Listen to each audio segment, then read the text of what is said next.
morning. Welcome to this session on the subject corporate administration, and the chapter name is corporate meeting.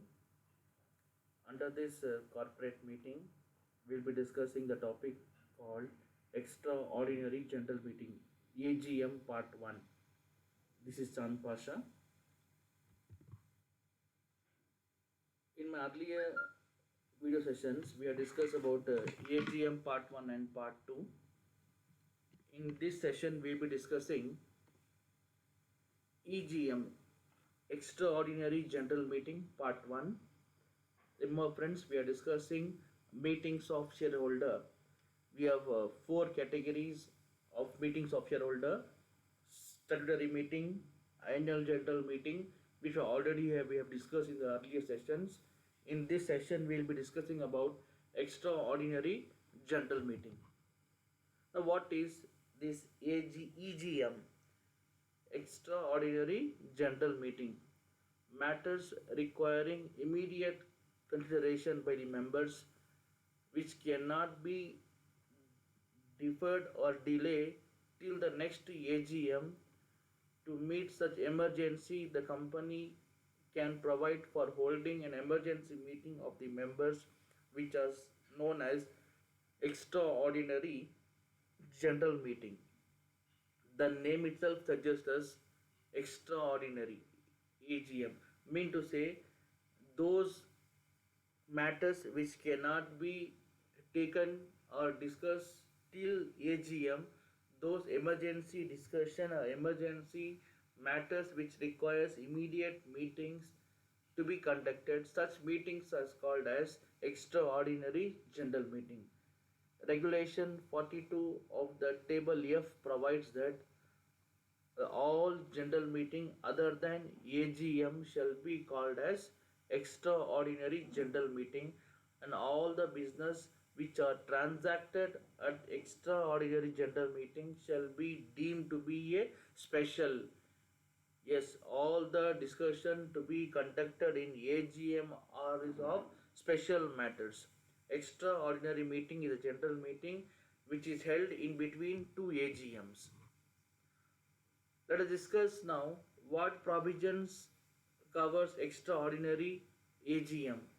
Section 100 of the Companies Act 2013 read with the Rule 17 of companies, that is management and administration rule, deals with the matters relating to conducting of extraordinary AGM, which shortly called as EGM. When EGM has to be conducted, there is no fixed time for holding extraordinary general meeting. Likewise, we have for AGM. AGM has to be conducted within the stipulated time. But for conducting extraordinary general body meeting, there is no time limit. That is, there is no fixed time for holding an extraordinary EGM. However, there are some business which are urgent, which cannot be delayed till the AGM. This is when extraordinary meeting is conducted.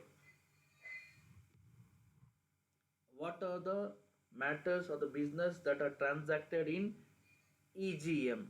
As per the Companies Act 2013, there is no specific list of business which has to be conducted in EGM. However, EGM might be called to deal with any one of the following matters, that is, matters on whom approval of the members is required, matters conducting or matters relating to removal of directors, matters relating to removal of auditors, matters relating to related party transaction, and any matter that can't wait until the next shareholders meeting.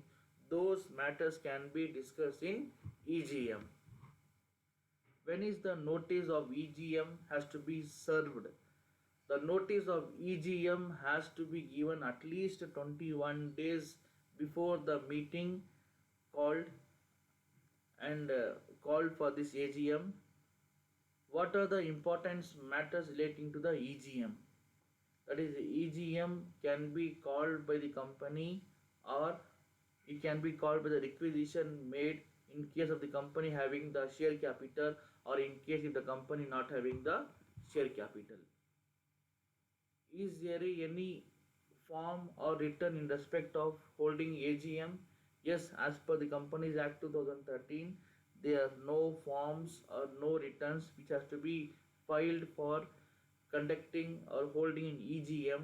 However, as per Companies Act 2013, E form, that is MGT 14, is required to be filed for all special resolution in any general meeting.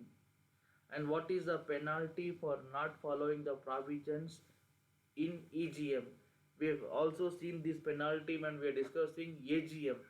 In case if the AGM is not being conducted, there was a penalty. Similarly, in case of EGM, if EGM is not being conducted, there is penalty to be levied. That is, if the company or any other officer of a company or any other person does not does not follow provisions of the company, then they shall be liable for the penalty of 10,000 rupees, and in case of continuing contravention, with a further penalty of 1,000 rupees for each day after the first during the contravention continues.